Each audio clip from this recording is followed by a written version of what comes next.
नमस्कार, ई न्यूज़ देख रहे हैं आप। आपके साथ मैं हूं सुधांशु शेखर। क्या बिहार की राजनीति में एक बड़ा बदलाव होने जा रहा है? क्या मुख्यमंत्री नीतीश कुमार अपनी गद्दी अपने सुपुत्र निशांत कुमार को सौंपने जा रहे हैं? जी हां, कुछ इस तरह की ही चर्चा अभी बिहार की राजनीति में चल रही है और इसे लेकर राजनीतिक पारा भी सातवें आसमान पर है। जी हां, आपको बताते जाऊं कि दरअसल बिहार के मुख्यमंत्री नीतीश कुमार अपने सुपुत्र निशांत कुमार के साथ बख्तियारपुर पहुंचे थे, जहां उन्होंने अपने पिता कविराज राम लखन सिंह को श्रद्धांजलि दी।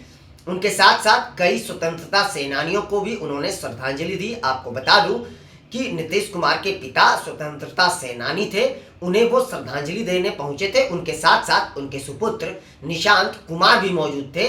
इस मौके पर पहली बार निशांत कुमार ने मीडिया से बातचीत करी और साथ साथ अपने पिता नीतीश कुमार के लिए वोट मांगे।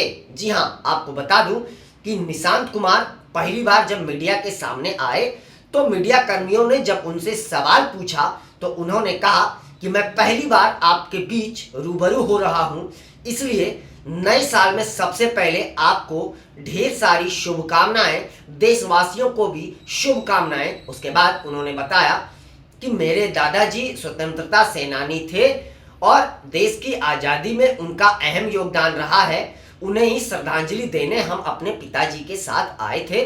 और जैसे ही मीडिया कर्मियों ने उनसे सवाल पूछा कि आगामी विधानसभा चुनाव को लेकर क्या आप चुनावी मैदान में उतरने जा रहे हैं, तो इस पर उन्होंने कुछ नहीं कहा। उन्होंने बस इतना ही कहा कि हमारे पिताजी ने बिहार के लिए काम किया है, बेहतर काम किया है, इसलिए उनके बेहतर काम को देखते हुए जनता उन्हें एक बार फिर से मुख्यमंत्री बनाए, यानी उनके पिता की पार्टी जेडीयू को उन्होंने मतदान करने की अपील की। इसके साथ साथ उन्होंने कहा कि हमारे पिताजी ने बिहार के लिए बहुत ही अच्छा काम किया है, इसलिए अगर उनके काम को तवज्जो दे रही है जनता तो उन्हें आप वोट करें, उनकी पार्टी को वोट करें। लेकिन जब निशांत कुमार से यह सवाल पूछा गया कि क्या आप राजनीति में आ रहे हैं, तो इस पर उन्होंने कुछ भी नहीं कहा, वो सिर्फ चलते बने। अब जैसे ही निशांत कुमार का बयान आया उसके बाद बिहार की राजनीति में भूचाल आ गया। जी हां, मैं आपको बता दूं कि आरजेडी को यह बातें राश नहीं आई, कांग्रेस को यह बातें बिल्कुल भी पसंद नहीं आई। आरजेडी ने जेडीयू पर या नीतीश कुमार पर यह कटाक्ष करते हुए कहा कि यह एक बेटे की भावनात्मक अपील है और इससे साफ जाहिर होता है कि नीतीश कुमार की लोकप्रियता अब घट गई है, इसलिए वो अपने बेटे का सहारा ले रहे हैं और उनके सुपुत्र जो है वह भावनात्मक अपील कर रहे हैं। जी हां, वहीं मैं आपको बताते जाऊं कि कांग्रेस ने भी इस मामले पर टिप्पणी दी है। कांग्रेस ने कहा कि बहुत जल्द बिहार की राजनीति में कुछ बड़ा बदलाव होने जा रहा है, यानी कह सकते हैं एक तरीके से कि नीतीश कुमार उनको गद्दी यानी अपने सुपुत्र को गद्दी सौंपने जा रहे हैं। हालांकि यह मामला अब बेहद गर्म होते जा रहा है। वहीं कांग्रेस ने यह भी कहा कि नीतीश कुमार जो है अब अपने सुपुत्र का सहारा ले रहे हैं और राजनीति में उतर गए हैं। जी हां, उन्होंने कहा कि बेटे के सहारे अब नीतीश कुमार राजनीति कर रहे हैं और बिहार में विधानसभा चुनाव होने जा रहा है, इसलिए उन्होंने अपने बेटे को लॉन्च किया है। जी हां, वहीं मैं आपको बता दूं कि निशांत कुमार के टिप्पणी का जो है बीजेपी ने समर्थन किया है। उन्होंने कहा कि नीतीश कुमार ने जो काम बिहार के लिए किया है वो अतुलनीय है।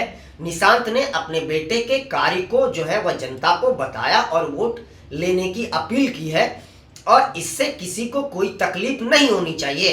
इसके साथ साथ बीजेपी ने कहा कि नीतीश कुमार ने काम किया है और निश्चित तौर पर उन्हें वोट मिलने चाहिए। वो अपने पिताजी को श्रद्धांजलि देने पहुंचे थे, इस मौके पर दोनों साथ पहुंचे थे।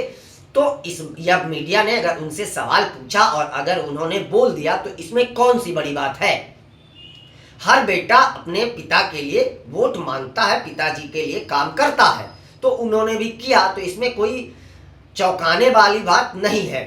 वहीं मैं आपको बता दूं कि जैसे ही निशांत कुमार का बयान आया है तो तब से बिहार की राजनीति में अलग अलग तरीके के मोड़ नजर आ रहे हैं। और बात भी सही है, क्योंकि निशांत कुमार अब तक कभी ना ही चुनावी मुद्दे को लेकर कभी कोई बयान देते नजर आए हैं, ना ही कभी चुनाव प्रचार में नजर आए हैं, ना ही कभी अपने पिताजी के साथ जल्द नजर दिखे हैं, और ना ही राजनीति को लेकर उनकी कोई दिलचस्पी दिखी है। लेकिन अभी इस साल बिहार में विधानसभा चुनाव होने जा रहे हैं, 2025 में नवंबर में शायद विधानसभा चुनाव होंगे। तो उससे पहले क्या नीतीश कुमार का ये एक राजनीतिक स्टंट है? कयास ये लगाए जा रहे हैं कि नीतीश कुमार अब अपनी गद्दी जो है अपने सुपुत्र को सौंपने जा रहे हैं। लेकिन इस बात में कितनी सच्चाई है यह तो अब बाद में पता चल पाएगा। लेकिन फिलहाल बिहार की राजनीति में भूचाल आ गया है। सभी यह कयास लगा रहे हैं कि निशांत कुमार अब नीतीश कुमार की विरासत को संभालेंगे। लेकिन निशांत कुमार अगर विरासत को संभालने के लिए एक्टिव होते तो वो बहुत पहले से राजनीति में होते और अपने पिताजी से कुछ सीखते, अपने पिताजी के साथ होते। लेकिन वो राजनीति से हमेशा दूर ही रहे हैं। एकाएक वो राजनीति को लेकर बयान दे दिए हैं। तो इससे कयास का दौर जो है अब बिहार में लगातार जारी है। हालांकि यह बात सच में चौंकाने वाली बात है कि नीतीश कुमार अपने सुपुत्र के साथ पहुंचे और नीतीश कुमार की जगह उनके सुपुत्र ने बयान दिया, तो यह बड़ी बात है। और निश्चित तौर पर हर व्यक्ति के मन में संदेह होगा और सवाल खड़ा होगा, जो अब होना लाजमी है। और इस पर बयानबाजी भी शुरू हो गया है।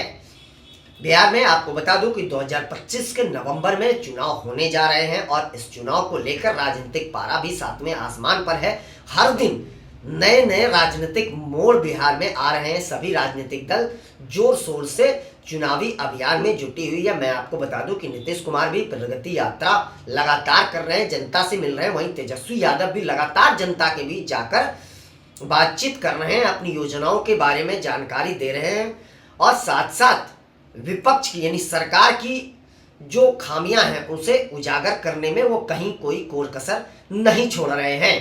तो बिहार में अब एक बार फिर से सत्ता की को लेकर जो सियासत है वह तेज हो गई है।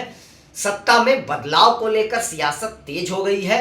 हालांकि अब इस पर होता क्या है यह तो बाद में पता चलेगा। हालांकि इस मामले को लेकर मुख्यमंत्री नीतीश कुमार ने कोई बयान नहीं दिया है। और मैं आपको बता दूं कि अगर नीतीश कुमार अपने सुपुत्र को लॉन्च कर रहे हैं, राजनीति में लाना चाह रहे हैं, तो इससे किसी पार्टी को कोई तकलीफ नहीं होनी चाहिए। क्योंकि अगर आरजेडी की बात करें तो आरजेडी पर भी तो लगातार परिवारवाद की राजनीति करने का आरोप लगता रहा है और बात भी सच है। लालू प्रसाद यादव ने भी अपने दोनों बेटे को मंच से लॉन्च किया था, तब भी तो राजनीति होनी चाहिए थी, तब किसी को कोई तकलीफ अगर नहीं हुई। तो आज नीतीश कुमार ने अगर अपने सुपुत्र को राजनीति में लॉन्च किया है तो किसी को कोई चौंकाहट नहीं होनी चाहिए, किसी को कोई दिक्कत और तकलीफ नहीं होनी चाहिए। ये उनका कर्तव्य है, उन्होंने लॉन्च किया, ये उनकी मर्जी है। तो ये समझ में नहीं आ रहा है इस मामले को लेकर बिहार में राजनीति क्यों हो रही है। क्या कोई बेटा अपने बाप के लिए वोट नहीं मांग सकता है? और ये कोई जरूरी नहीं है कि वो राजनीति में आने के लिए इस तरीके का बयान दिया हो उन्होंने, यह भी कोई जरूरी नहीं है। वो तो अपने दादाजी को निशांत श्रद्धांजलि देने गए थे, मीडिया कर्मियों ने उनसे सवाल पूछ दिया तो उन्होंने जवाब दे दिया। लेकिन इस सवाल पर तो उन्होंने कुछ नहीं किया। जब मीडिया कर्मियों ने पूछा कि आप राजनीति में आ रहे हैं तो इस पर उन्होंने कुछ कहा नहीं। अगर उन्हें आना होता तो निश्चित तौर पर नीतीश कुमार एक बड़े मंच से अपने सुपुत्र को लॉन्च करते, इसमें कोई दो मत नहीं है। जिस तरह से लालू प्रसाद यादव ने अपने दोनों सुपुत्र को लॉन्च करा था। जी हाँ, तो फिलहाल बिहार का राजनीतिक पारा सातवें आसमान पर है। निशांत कुमार मुझे लगता है कि सालों बाद मीडिया में नजर आए और पहली बार मीडिया से रूबरू हुए, यह एक बड़ी बात है। उनके सुपुत्र को लेके कई बार राजनीतिक दल भी अलग अलग तरह के बयान दे चुके हैं और बयान कभी अच्छे तरीके से नहीं मान सकते हैं आप। उनके सुपुत्र को लेकर कई राजनीतिक दल कुछ गलत बयानबाजी ही लगातार करते आ रहे हैं, लेकिन वो लगातार मीडिया से दूर रहे हैं और लाइमलाइट से हमेशा, एक मुख्यमंत्री का बेटा होने के बावजूद वो लाइमलाइट से हमेशा दूर रहे हैं, मीडिया से हमेशा दूर रहे हैं, राजनीति से हमेशा दूर रहे। उन्होंने कभी इच्छा जाहिर नहीं करी कि वो राजनीति में आए। अगर उनकी इच्छा जिस दिन हो जाएगी राजनीति में आने की, तो उस दिन उनके पिता ने इतना कुछ कर दिया है उनके लिए कि जब वो चाहेंगे लॉन्च होकर तो वो कोई बड़ा पद, कोई बड़ी जिम्मेदारी उनके पिताजी उनको सौंप देंगे और निश्चित तौर पर उस जिम्मेदारी का वो निर्वहन करेंगे। लेकिन शायद मुझे नहीं लगता कि उन्हें राजनीति में कोई दिलचस्पी है। फिलहाल बिहार की राजनीति निशांत ने जो है वह गरमा दिया है। अब आगे देखते जाइए, अभी राजनीतिक बयानबाजी का दौर लगातार जारी ही रहेगा। अभी के लिए बस इतना ही, मुझे दीजिए इजाजत। आप हमारे चैनल को लाइक, शेयर और सब्सक्राइब अवश्य कीजिए और आज 3:30 बजे किसी अन्य मुद्दे को लेकर हम आपके बीच रूबरू होंगे। तब तक के लिए आप सभी का शुक्रिया।